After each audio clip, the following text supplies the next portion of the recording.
Alberto Medina. Gracias por unirte, hermano. La neta es que admiro mucho tu trabajo, te sigo ya desde hace varios años. Beto, obviamente, tiene muchísima experiencia en el tema de producción musical, mixing, mastering, ingeniería de audio y pues nominado y ganador de Grammy en el 2021, 2022, 22. 22. Bueno, la canción salió en 2021, pero el premio fue 2022 con Matiz y Karim León. Ha tenido una trayectoria impresionante trabajando con artistas de todo el país, artistas regional, así como artistas de pop, incluso de rock y otros géneros. Es un placer tenerte por acá, hermano. ¿Cómo estás el día de hoy? Muy bien, muchas gracias por considerarme, por tomarme en cuenta. Y pues acá andamos, siempre que se pueda sumar, aportar algo a la comunidad o a esta industria, que sabemos lo difícil que puede ser en la mayoría de las ocasiones, ¿no? Qué chingón, Alberto. Pues sí, mira, justamente Make Music All Day Long es una comunidad de productores, compositores, ingenieros, artistas, en donde lo que buscamos es compartir ideas, compartir canciones, compartimos producciones. Obviamente, todo está diseñado como para apoyarnos entre nosotros. Yo como que detecté que no había como una comunidad fuerte en el país, al menos no conozco uno, de Ujú. productores específicamente. Pues por eso empezamos Make Music All Day Long. ¿Tienes muchísimo tiempo haciendo esto, ¿no? De la música? Platícanos cómo empiezas en la producción musical, al mixing, cómo llegas a esta industria tan fascinante. Desde siempre me interesó la música, desde chico. De repente era como que en la primaria, una práctica de algo, veía la banda. Yo estuve en una primaria donde tenían una banda de esas marching band. Yo veía que estaban ensayando más o menos a la misma hora en la que estábamos ahí jugando y como que siempre me llamó la atención este rollo de la música, la inquietud. Y por ahí empecé, entré a la banda. Gracias a Dios tuve la suerte de tener un muy buen maestro en ese entonces que me llevó por este camino. Empecé tocando la trompeta, entonces se sentaba junto conmigo en las tardes, me enseñaba toda la teoría musical, solfeo, armonía, todo este rollo. Entonces, como que al principio lo hacía por diversión, pero sí le tomaba la seriedad como para ser responsable en lo que estaba haciendo en ese momento. No lo veía tanto a futuro, pero al final es como una materia de escuela, lo quieres hacer bien. Entonces, Claro. ahí empezó, luego fue evolucionando. En la secundaria empecé a tocar el bajo con mis amigos de la escuela, empezamos a formar una banda. Después entré a la prepa y en la prepa en la que estaba tenían un grupo. Yo estuve en un cobach en Navojoa. En ese plantel en específico tienen un grupo de música y entré también. Cuando entré a la prepa hice la audición, quedé, estuve pues los 3 años de la prepa tocando ahí y siempre yo notaba que me llamaba mucho la atención dentro del mundo de la música, como que conforme vas avanzando y desarrollando un poco el oído y el gusto y todo esto, notaba yo que me gustaba o que le ponía mucha atención a, pues al equipo que usábamos, ¿no? En mi caso, por ejemplo, al bajo, con qué lo podía complementar, con pedales, con un buen ampli. Siempre fui como muy inquieto en esa parte y luego cuando había shows en vivo, como que me involucraba mucho con la gente que contrataban para darnos ese servicio, ¿no? De qué es Claro. esto, la consola, el audio, los monitores, para qué es el reverb, no sé, todas esas asuntos, ¿no? Y a la par siempre me llamó mucho la atención la radio. Qué chido. Yo escuchaba mucho radio, trabajé, después de la carrera trabajé un tiempo en radio, pero en ese entonces pues tenía mi computadora y me hice de equipo, eran estas como tarjetas, ni siquiera se conocía como interfase, o por lo menos yo no, eran estas tarjetas que iban en las torres de las computadoras, ¿no? Y Me donde le podías acuerdo. conectar un micro y eso. Sí, sí, sí. Ahí tenía como que ese equipo y grababa, y luego otros amigos montaron un estudio en su casa y como que me fui familiarizando un poco más con eso y quería estudiar comunicación. Estoy Ah, ok. hablando de la etapa de la prepa, entonces yo quería estudiar comunicación, pero por azares del destino me topé con que en la ciudad de Hermosillo, que es donde actualmente vivo, sí existe todavía, pero en ese entonces lo voy a mencionar como un pasado. Existía una universidad que tenía la carrera de producción musical a nivel licenciatura. Te estoy hablando del 2003, 2004, pues no había Fermata, todas las opciones que había nacionales no tenían esa validez oficial. Tenías que irte a España tal vez o algo así. ¿Cuántos No años digo, tienes tú, Beto? yo tengo 37 actualmente.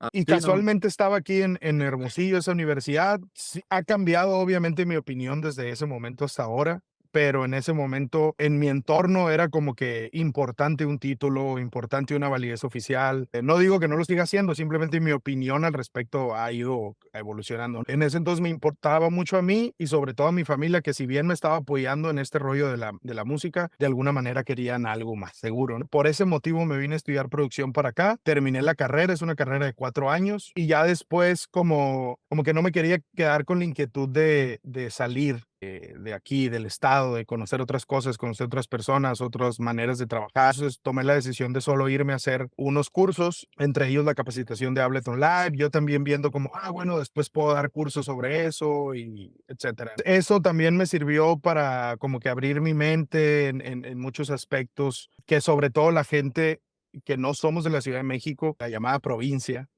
Claro. tenemos como que un poco este rollo de que todo tiene que ser ahí, en esos años más que ahora. Era como esa inquietud y al irme para allá y prepararme un poquito más y conocer más gente, maestros, etcétera. Hasta ese entonces no me dedicaba al 100% a esto. Tocaba en bares, tenía un trabajo en una radio, tenía mi Ok. estudio. Ya había grabado bandas aquí locales de rock y algunas de pop también y todo. Ya estaba hasta cobrando por eso. ¿Qué escucha el señor Medina? O sea, si tú te pones a escuchar, vas al gym, a lo mejor vas Ajá. manejando, estás en tu casa con tu esposa, no sé, ¿tú qué escuchas? Pues la neta va a sonar como a cliché, pero tengo que escuchar de todo. O sea, escucho Ok. de todo, pero digamos como que lo que nunca falla, si ya estoy harto a lo mejor de escuchar cosas nuevas o regional o lo que sea, siempre tengo en mi playlist o oldies. Me gusta mucho Phil Collins, Chicago. Neta es que me Qué relaja chingón. mucho escuchar eso. 80. Ochentero, pero también pues la música con la que yo crecí, que es todo el mainstream rock de finales de los 90. Oye, ¿y es difícil para ti separar tu mente y tu oído de productor cuando escuchas música? O sea, porque a mí me pasa, ¿no? Yo escucho una rola y ya estoy escuchando el kick, cómo suena y cómo se complementa con el bass y la voz, cómo no tiene S o sí tiene, no sé, o sea, como que muy analítico en ese sentido. ¿Tú eres así también?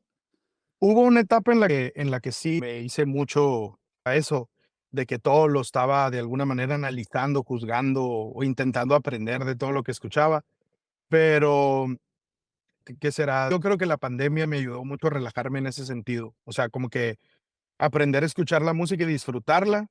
Entré en el mundo de los viniles, que es una hermosura, pero también es una maldición. Sí, Entonces, ahí es de que, pues, el disco y tienes que escucharlo de principio a fin, pero es una claro. manera de disfrutar la música diferente. Y eso me ayudó porque tengo que comprar discos que disfrute escucharlos completos o que valgan la pena para mí. Pues lo pongo y lo disfruto sin estar evaluando nada. Entonces, como que ese ejercicio me ayudó mucho a eso, a juzgar la música cuando solo la quiero tener como referencia de algo, ya sea de producción o de mezcla, pero si no, intento desconectar y solo Apreciar. so Qué chingón, Beto. Mira, en el grupo, pues habemos todo tipo de productores. Por un Ujú, lado hay beatmakers, por otro lado hay mixers, que yo considero que un mixer sí es productor. yo Y también. de hecho, yo siempre los pongo como mixer, como en los créditos de Spotify, me gusta poner al mixer en la parte de productor. Y habemos también otros productores que son songwriters, pues hay un poco de todo. Entonces, creo que una de las preguntas muy puntuales que he platicado con el grupo, por un lado, el tema del negocio de la producción musical, cómo encuentras clientes, cómo cobras, cómo haces dinero de esto, porque no es fácil, creo que de entrada es como un tabú que mucha gente se pregunta, ¿cómo hago para cobrar? ¿Cómo hago para encontrar clientes? Y por otro lado está el tema de los procesos de la producción musical. O sea, tú especialmente veo que además de todo arreglas, haces mix, no sé si compongas, pero también masterizas, ¿no? Entonces, o sea, Ajá. también llevas algunos procesos como a nivel de producción ejecutiva. Creo que primero me voy a inclinar a preguntarte sobre el proceso de la producción y luego podemos hablar del negocio. A ver, tú platícanos, o sea, ¿cómo es tu proceso de producción musical? Llega un artista y ¿cómo está el rollo con el señor Medina? Pues mira, como tú mencionas, de repente hago varias cosas, desde la ingeniería, a veces la producción, mezcla, mastering, todo este rollo. Últimamente, la verdad es que el tiempo me ha impedido producir tanto como quisiera, pero básicamente el proceso es eso, o sea, yo creo que me iría un poquito atrás al rollo de repente cómo hacer que alguien llegue contigo y siento que es importante mencionar que creo que la mejor manera para que eso suceda es formar parte de algo y hacer como que tu nombre, o por lo menos es lo que a mí me ha funcionado, hacer como que tu nombre junto con un equipo, ya sea un equipo de artistas, un equipo de más productores o alguien que te complemente en algo que no hagas o que no se te facilite tanto. Pues en mi caso, por ejemplo, yo no soy compositor, o sea, nunca se me dio y por más que lo he intentado, de plano no puedo aterrizar una idea y componer una canción. Pero complementándome con más gente, pues empieza todo este ejercicio de, a ver, el artista a lo mejor ya escribió su canción o va a trabajar con otro compositor. El punto es que esa parte, digamos, ya está. Y Sí, tú como productor, o en mi caso, como empecé en cuestión de la producción, es más como en el sentido de darle orden a todo eso. Como que, a sí, ver, tienes la canción, vamos a escucharla, oye, me gusta esto, opino esto, creo que puede ser por acá. A mí no me gusta el tipo de producción, que igual lo respeto y puede ser súper exitoso este estilo de producción, pero a mí en la producción invasiva no la comparto. O sea, yo soy mucho de que, ok, yo te comparto mi idea, pero si el artista dice quiero que así sea, así es y ni modo. Aunque sea un artista emergente, aunque tú seas un productor emergente, no importa. O sea, no estoy hablando de que el cliente tiene la razón, yo lo estoy viendo como un equipo de claro. entrada. Eso sería aterrizar bien la idea con el artista, qué es lo que quiere, qué expectativas tiene de la canción, hacia dónde quiere llevar el sonido, que también importa. No es lo mismo, aunque me diga él, "Güey, quiero hacer una balada", pues no es lo mismo hacer una balada tipo, no sé, Lainey o hacer una balada tipo Adele. Entonces es como, a ver, ¿hacia dónde quieres que vaya esto? De ahí partir, o sea, ya sea que yo mismo haga los arreglos junto con él, o sea, con el artista, o venga un ejecutante de decir, me gusta en este estilo en particular, cómo toca el piano tal persona. Ahí hablar con el músico, meterlo en el mood, quiero esto, y ya ir como armando eso, lo estoy viendo desde la preproducción. O sea, es Claro. por qué quiero a ese músico o por qué voy a grabar la tuba, por ejemplo, de la manera en la que la voy a grabar. O sea, como que siempre estoy intentando estar un poquito adelantado en los procesos, pero es en mi caso en particular que yo mezclo, que realmente es la etapa que más disfruto de todas. En esta situación, o sea, es como, es mi tipo de producción.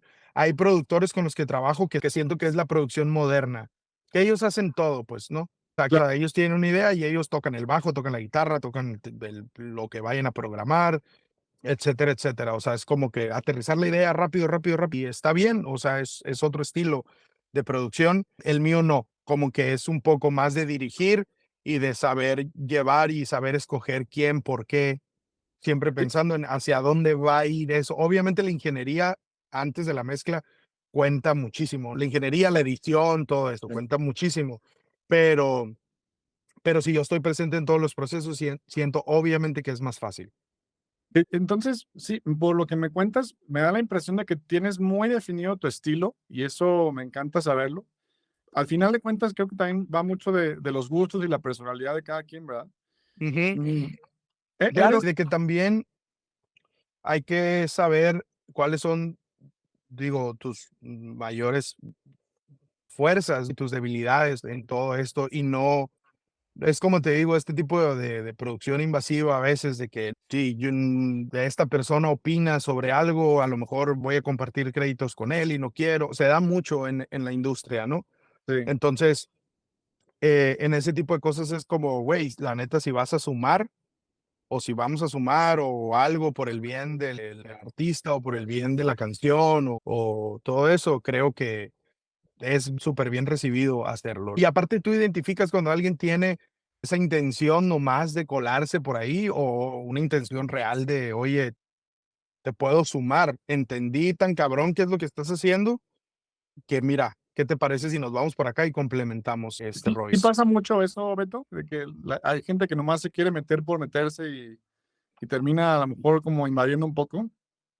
Pues mira, es una, es una pregunta y una respuesta difícil, pero sí, o sea, definitivamente sí hay. Creo que se da sobre todo en la composición, pero en la producción de repente también, o sea, también puede pasar. Yo no te puedo decir así de primera mano que me haya pasado o haya tenido un problema, digamos, fuerte o algo. O sea, es algo que he rozado, pero nada así tan grave como siento que se da en el área de la composición. Totalmente de acuerdo. Y incluso a veces pasa con el mismo artista, que el artista no sé si está bien o mal, pero depende de cada caso, pero a veces siento que el artista también se da como el tema de que yo también estoy produciendo, ¿no? Como yo estoy pagando, pues, y Ujú. como yo opino en un par de cosas, pues yo también soy productor. Y a veces el artista va en la producción. Sí, a veces es, digo, la palabra es como muy fuerte, pero a veces es ignorancia.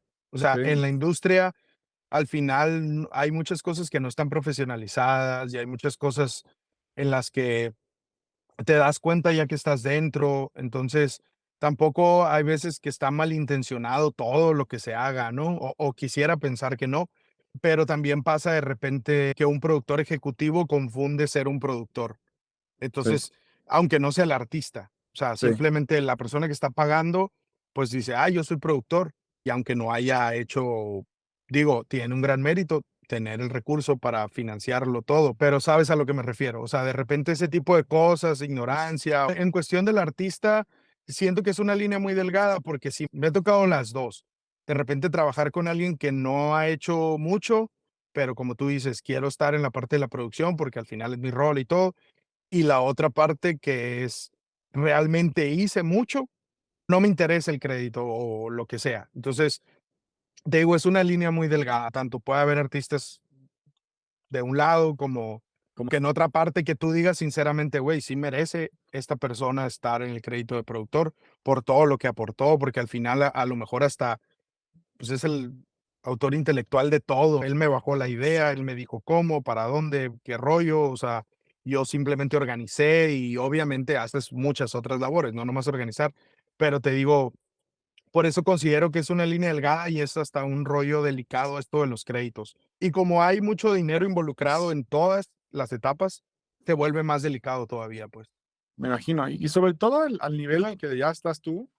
O sea, la verdad es que sí, es admirable, Beto. No cualquiera, pues, trabaja ya con el calibre de artistas que tú trabajas y eso de verdad se admira mucho. Yo te quiero preguntar, sabiendo que eres tan cuidadoso con el mix porque lo disfrutas mucho, o sea, Beto es minucioso a la hora de capturar todo, de elegir los micrófonos. ¿Cómo funciona esa parte?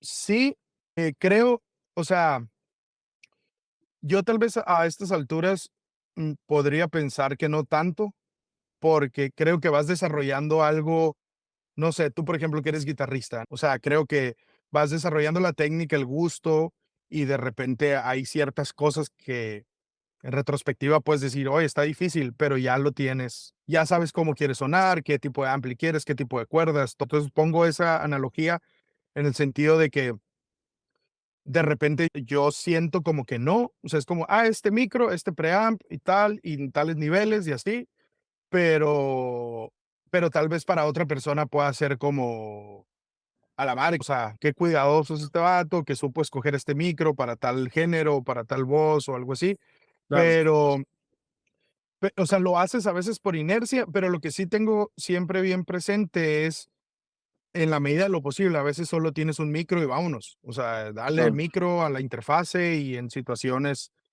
en las que tienes que sacarlo. Pero cuando tienes la opción de tener varios micros, varios preamps o varias herramientas a la mano, aunque lo haga rápido o lo piense así, siempre lo pienso en pro de la voz o en pro de la canción o Oye, ¿y cómo es el proceso de tu mix ahora que lo mencionas? O sea, ¿eres del tipo de productor que también entrega masterizado? Lo sé por lo que he escuchado de Josué, por ejemplo, por lo de Matiz, pero no sé ajá. si eso aplica con Karim, por ejemplo, no sé, ¿cómo es tu proceso en ese sentido, el mix y el master? Yo siento que es como algo que se ha vuelto muy recurrente en la cuestión de los mixers, ¿no? Sobre todo, te digo, cuando formas parte de algo y que estás tan involucrado en la idea desde el principio y así, es como mucho más fácil llegar como que a ese resultado final tú desde la mezcla, ¿no? O sea, yo, por ejemplo, en mi proceso de mezcla, yo empiezo como de atrás para, es que no sé si de atrás para adelante esté bien dicho, pero, o Sí, sea, yo hago como una mezcla estática, hago la estructura de ganancia, todo eso, antes de empezar a meter plugins o empezar a rutear a los buses. Y sobre eso empiezo a procesar mi mixbox, solo con balance. Ya como que de ahí ya llego al volumen o intento llegar al volumen que la rola requiere. Tampoco soy de los que, todo tiene que estar aplastado y sonar así, ya no le muevo en nada en mi mix, pues, ¿no? Como Claro, que cuidando el género, etcétera. A lo mejor si no tiene transientes, pues puedo llegar a un volumen más alto, la voz obviamente no se debe perder, pues llega a un volumen un poquito más bajo, etcétera, etcétera. Empiezo a hacer la mezcla, a comprimir, ecualizar, armónicos, efectos, etcétera, etcétera. Y ya como que esa rola tiene un sentido porque ya empezaste por lo último, vaya, pues, ¿no? claro. Entonces, ya son leves ajustes los que voy haciendo. Yo mando como que las 2 opciones, o sea, mando la mezcla, siempre como referencia al artista, mando yo le pongo como máster uno o máster 2 o algo, yo me acostumbré a hacerlo así, ¿no? Y si ese artista o sea, manda masterizar o la disquera o lo que sea, por la razón que sea, quieren mandar a masterizar a otra parte, pues les mando el mix, tal vez sin esa etapa de limitación final o no sé, pero yo creo que en un 90% de las ocasiones se quedan con el máster que yo les mando. O sea, como que el Sí, productor decide, güey, la neta, ahí está, ya suena, ya lo comparé, ya tal cosa, no se necesita nada. O órale. sea, sí, nos quedamos con este máster. De Este ha sido un tema recurrente en las últimas sesiones que hemos tenido aquí. Invitamos a Alex Ponce, a Nacho Sotelo.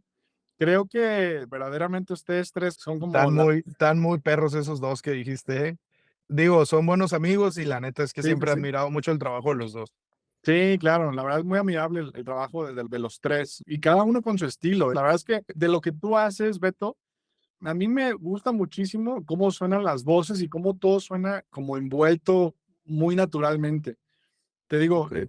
lo que haces con Josué, me fascina todo lo que has hecho con él. Lo de Matiz, no se diga. Lo de Karim, el último disco que sacaron, pues, o sea, de verdad, el mix es excelente. O sea, está muy cabrón. Y lo he escuchado en varios sistemas y Muchas suena muy gracias. cabrón. Platícanos a ti personalmente, ¿qué proyecto te has sentido orgulloso de los que has realizado? Pues mira, realmente he intentado hasta ahorita, lo cual lo convierte en algo un poco más difícil. Yo, por ejemplo, en el estudio no tengo asistente, yo sé que debería, pero me involucro mucho en los proyectos desde, no sé, a veces siento que sí se pierde un poco de tiempo en la cuestión de cuando alguien te aterriza la idea y todo, pero la Sí, neta es que a mí me ha dado muchos resultados y como que hasta ahorita no me he atrevido a perder eso, pues. Entonces, claro, porque, por ejemplo, casualmente dijiste 3 proyectos de los que me siento así súper orgulloso en mi trabajo. Yo le añadiría uno antes, que es Luca, ah, que con ellos realmente empecé como que ya más en forma y empecé a meterme en un rollo de mezcla de simplemente balancear. Con ellos es como, a ver, güey, quieres sonar a tal cosa, pero combinado con esto. Y como que ese tipo de reto me ayudó mucho en el asunto de la mezcla. Y el trabajo con Josué me hace sentir muy orgulloso a mí de lo que hemos logrado, porque él se involucra muchísimo, ¿no? En la etapa de la mezcla, inclusive. O sea, como sus ideas, aparte lo admiro mucho como compositor, como productor, como músico. Entonces, como él de repente es, a ver, güey, vamos a calar esto, ¿no? Y realmente cada que terminábamos una canción, pues terminaba muy orgulloso. Uno, obviamente, estas canciones de Josué salieron que 2018, 2019, no recuerdo si en el 2020 por ahí hicimos algo, pero yo las sigo escuchando y a pesar de que ya ves cada uno conforme va avanzando dice, y hubiera hecho esto, hubiera hecho acá, realmente como que nunca están terminadas. claro, Pero si no las escucho como que con ese oído crítico, realmente las disfruto mucho. O claro, sea, me siento como que muy orgulloso del trabajo que hemos hecho hasta la fecha. Las últimas canciones ya las está mezclando él, ahora es al revés, yo le ayudo como que, oye, mira, aquí súbele, bájale y esas cosas. Y le claro, digo de repente como que, mándame las otras, porque eso me llena mucho, no sé cómo expresar, pero lo que él hace, las canciones, todo, o sea, como que es muy, me alimenta mucho trabajar con él en ese sentido. Hemos hecho muy buena amistad. ¿cómo llegó Josué contigo? Sue llegó, él ya era guitarrista de Matiz Sí, y conoció a Marcos Menchaca, que también como que formaban parte ahí de Luca y Marcos y otros proyectos, formaban parte como de la misma agencia. Josué se vino a Hermosillo a producirle unas canciones a Luca y ahí fue cuando empezamos a convivir más, a compartir cosas. La neta es que nos hicimos unos amigos, como que compartíamos muchas ideas de los sonidos y esas cosas. Y de repente me dijo, oye, pa, quiero que me mezcles una canción. Y ya a partir de ahí creo que ya no paramos hasta esta última que te digo, él se está aventando a hacer sus mezclas, ¿no? Y seguro te aprendió muchísimo también de tanto hacer mezclas juntos, ¿no? Sí, sí, es que realmente él es de las pocas personas que se involucran mucho en todos los procesos, es como un control freak en el buen sentido. Claro, Entonces, hacíamos mezclas, ya sea por Zoom, con esto del Audio Movers, o él al se venía a Hermosillo y estaba literal aquí enseguida de mí, viendo todo, haciendo todos los procesos, o sea, pidiéndome cosas, bájale, súbele. Por eso digo que siempre esas cosas las hicimos en conjunto, ¿no? Y el otro proyecto que mencionaste, que es Matiz, del cual también estoy orgulloso de lo que hice con ellos, pues es porque también se generó, la neta, siempre los he admirado mucho a ellos claro, pues desde antes de conocerlos en persona y todo. Y se me hacen increíbles compositores y cantantes los tres. claro. Como que de ese proyecto para mí fue como un escalón, ¿sabes? De a la madre, gracias por la oportunidad. Yo siempre lo hice con mucho cariño, obviamente, porque como cualquier trabajo, pero también estaba muy agradecido por la oportunidad, por la posición que tienen ellos, sobre todo por lo que eran en ese momento que trabajé, que acababan de sacar como lo hice yo. Claro. Entonces era como que me dieran esa oportunidad y queremos grabar un disco regional en vivo y queremos que tú te encargues de eso. O sea, la neta es que fue no sé, todo el proceso lo disfruté mucho y me sentía con esa deuda de hacer algo bien. Y también fue un reto porque, pues, realmente es que sí es en vivo el disco, ¿no? O sea, Sí, sí, sí. Lo grabaron en San sí, Carlos, ¿no? nos fuimos a San Carlos y lo grabamos ahí en vivo en una terraza, de y Qué hubo, chingón. pues, algunos ensayos previos aquí con los músicos. También es que siento que ahí escogí muy buenos elementos para, sobre todo para eso de hacer, como te digo, del rollo de que fuera en vivo. Claro. De No, y suena en vivo porque me lo dices, pero suena a estudio cabrón, ¿no? Suena como súper bien cuidado todo. No parece en vivo, güey, porque hay muchas Ujú. bandas que hacen sus rolas en vivo. No sé, está Fuerza Régida, que muchas rolas las hacen en vivo, ¿no? Y Ajá. suenan en vivo, güey, pero ese Sí, disco de sí, Matiz sí. suena muy cabrón. Gracias. Y te digo, pues, estoy muy orgulloso por ese motivo. Y en cuestión de Karim, ya para cerrar con los 3 que mencionaste, pues, como que me tocó entrar con él en una época de transición del súper regional que estaba haciendo a esta nueva etapa que quería él como explorar y hacer cosas que siempre le han gustado, que no tienen, o sea, digo, obviamente el regional le gusta mucho, pero que no tenían nada que ver con el regional y cómo empezar a combinarlo y todo ese rollo. Entonces, en esa parte me siento pues orgulloso de esto que hemos hecho, digo, en conjunto con él, claro, porque él es el que, la neta, es el que se arriesga y el que baja las ideas y todo, pero Claro. el equipo que hemos formado alrededor de él y lo que hemos hecho con él y este último disco y todo, realmente, pues me hace sentir así feliz, orgulloso, o sea, y también de formar parte, como te digo, de su No, equipo claro. y de estar ahí con todos los retos y los riesgos que vienen todavía. Sí, claro. Me imagino que fue una transición súper interesante, sobre todo para ti, visualizar cómo viene con Tamarindo, un sonido súper regional. De pronto, desconozco la razón, pero Karim dice, pues vamos por otro lado. Sé que le encanta el blues y el country, tú me lo platicaste ahí en unas historias una vez. Y me imagino que para ti aterrizar esas nuevas ideas que traía Karim junto con Orlando, pues debió haber sido algo súper cabrón y como casi casi que me encantaría ver un documental de cómo hicieron eso, ¿no? Sí, todo salió, él ya obviamente traía la idea como de hacer, pues, cosas diferentes, ¿no? Pero se tenía que encontrar el punto así como de transición para que no fuera tan drástico. Siento que hasta lo de Matiz fue un punto de inflexión interesante, ¿no? Ajá, exacto. Sí, justo ahí pasó, él vino a grabar unas voces a mi estudio, la colaboración con Tangana. Orlando Ah, estaba trabajando con él en un remix de la canción de Tú, de ese cover que le pegó mucho a él en vivo, que ahí está, o sea, esa sí fue claro, una grabación en vivo. Entonces claro, hizo un remix con Randy, creo, es un sí, cantante urbano, sí, Y ese lo estaba trabajando ya Orlando con él, como que no me acuerdo, creo que Orlando conoció a su hermano y trabajaron, ay, no sé cómo fue ese acercamiento, pero el punto es que cuando salió esta colaboración, como que vino a grabar las voces aquí al estudio y ahí de ahí partió de estar escuchando música, de qué te gusta esto, huevo, Simón, y ese gusto. Entonces ahí me empezó a platicar, oye, yo quiero hacer un disco nuevo y quiero empezar a combinar cosas y hacer pruebas. ¿Qué te parece si lo grabamos aquí? Qué chingón. Y yo le decía como, güey, pues vamos a rentar un estudio, no sé, Sonic Ranch o vámonos al desierto, no sé, o sea, rentar un estudio en otra parte. Y Claro, como que se decidió hacerlo aquí, en este espacio, en este es un estudio pequeño realmente. Entonces ahí fue cuando empezamos, o sea, junto con Orlando, como mencionas, empezamos a hacer como pues toda esta combinación de géneros, por llamarlo así, de que de repente, no sé, de tuba, digo que ya se estaba haciendo, pero de sí, repente tuba, luego tololoche, luego guitarra eléctrica y luego una guitarra acústica, cajón, sí, eh, una balada como la de ¿Qué más puedo pedir? Yo creo que en ese disco se puede notar un poco la transición, se llama Inédito, el disco de Karin en el que trabajamos. Ahí es como que los tintes estos que empiezan a salir. Hay cosas muy regionales, hay banda, hay mariachi, pero también hay de repente hay algunos experimentos. Y justo en ese punto se dio lo de Matiz. Creo que a partir de ahí ya, y creo que lo de Tangana también influyó mucho, claro.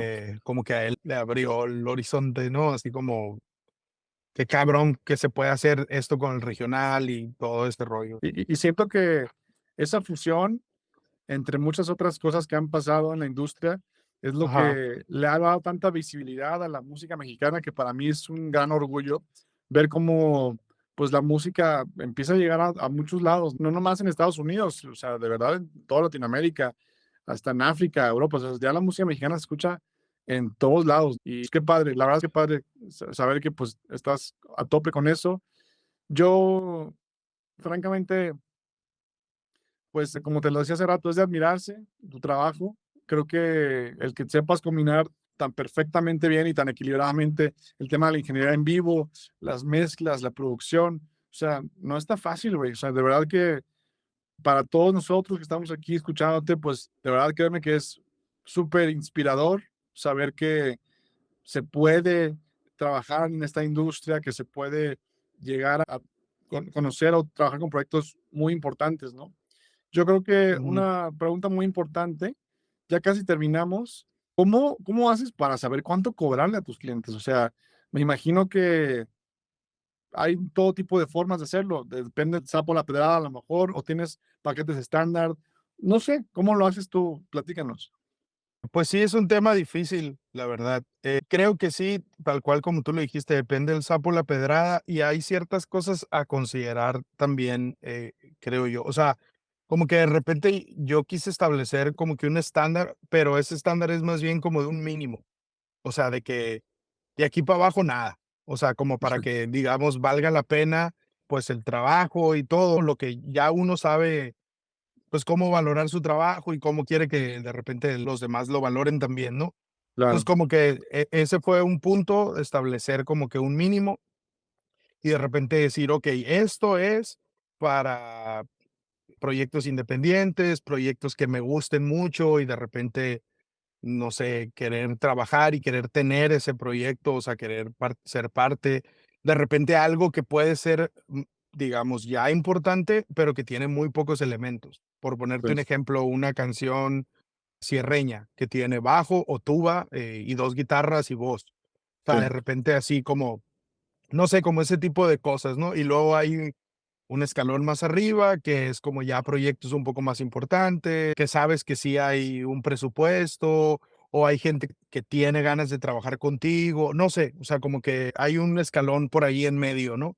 Ya, digamos, el punto más alto, que sería, pues, ya para artistas, para disqueras o todo eso, ¿no? Que ya no nomás es el tiempo que le dedicas a la mezcla, sino también otros factores que tienen que ver con el tiempo en el que de repente se tardan en pagarte, por todo el trámite que respecta, etcétera, etcétera. Sobre todo si estás produciendo.